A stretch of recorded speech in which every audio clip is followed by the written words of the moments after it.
Kalian pernah nggak ngerasa capek gitu ya dengan kehidupan di kota, dengan beban pekerjaan yang tinggi, terus kepikiran buat resign aja lah gitu dari kehidupan hustle culture di kota dan memutuskan untuk pergi slow living di desa dengan lingkungan yang asri?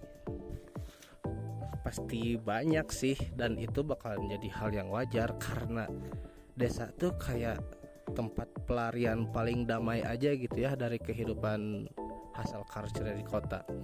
Nah, kali ini saya akan ngajakin teman-teman buat bangun dari mimpi estetik tersebut, dan kita akan membahas dan membongkar topik ilusi slow living di balik konten sosial media. Ada 3 realita yang akan kita bahas secara singkat hari ini. Yang pertama, ketimpangan ekonomi. Keterangan di desa yang kita tonton di sosmed sering kali menutupi perjuangan warga aslinya. Pendatang bisa menikmati hidup santai karena mereka membawa ya standar penghasilan kota ya. Tapi bagaimana dengan warga lokal? Mereka harus bertahan hidup dengan UMP yang sangat rendah. Dan ironisnya, karena banyak pendatang berdompet tebal masuk, harga kebutuhan di desa ya perlahan ikut naik kan.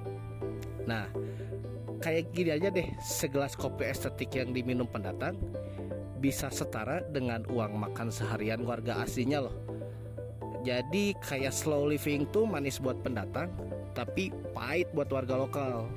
Yang kedua nih, ada ancaman gentrifikasi. Berpindahnya orang kota ke desa secara masif bukan sekedar ganti alamat, tapi memutar roda ekonomi yang cukup kejam juga loh. Mengutip jurnal penelitian tahun 2002 soal digital nomad, kalian bisa baca di sini. Nah, saat pendatang berbondong-bondong datang, pasar merespon dengan menaikkan harga tanah dan sewa secara drastis. Akibatnya sangat cukup menyedihkan juga ya. Warga asli pelan-pelan tersingkir dan terpaksa pindah ke pinggiran karena udah nggak sanggup membayar biaya hidup di tanah kelahiran mereka sendiri. Yang ketiga nih ya, yang terakhir nih ya, terkait komersialisasi ruang desa. Dan poin yang ketiga ini kayak berkaitan sama perubahan wajah desa itu sendiri. Ketenangan yang dicari para pendatang justru kayak menghancurkan desa nih. Contoh yang paling nyata ada di liputan BBC News di Canggu, Bali ya. Ini saya taruh di sini ya. Desa pertanian yang dahulunya asri dan didominasi oleh sawah produktif, kini dibeton menjadi deretan beach club, coworking space, dan villa minimalis. Jadi ya kayak identitas aslinya desa pun kayak perlahan terhapus lah. Tempat itu kayak berubah murni menjadi kawasan komersial raksasa hanya untuk memuaskan gaya hidup kelas menengah urban. Kita udah bahas 3 poin nih ya. Nah, ini mas sebagai kesimpulan aja nih, di balik gemerlapnya konten slow living yang bertebaran di sosial media, ada ya barusan udah kita bahas ya soal 3 realita kelam. Yang pertama, upah lokal yang jomplang. Yang kedua, warga asli yang tergusur secara ekonomi. Dan yang ketiga, ya desa yang hilang identitasnya. Nah, jadi harapan saya mah jadi sebelum kita gampang meromantisasi pedesaan sebagai tempat pelarian, seenggaknya ya kita kedepankan dulu empati dulu lah ya. Jadi ya ingat satu hal ini aja deh dulu. Ketenangan sejati itu tidak seharusnya didapatkan dengan cara mengambil ketenangan orang lain. Itu ya. Terus belum lagi framing estetika sosial media yang sering bertolak belakang dengan realitas yang ada gitu, itu mah udah jelas.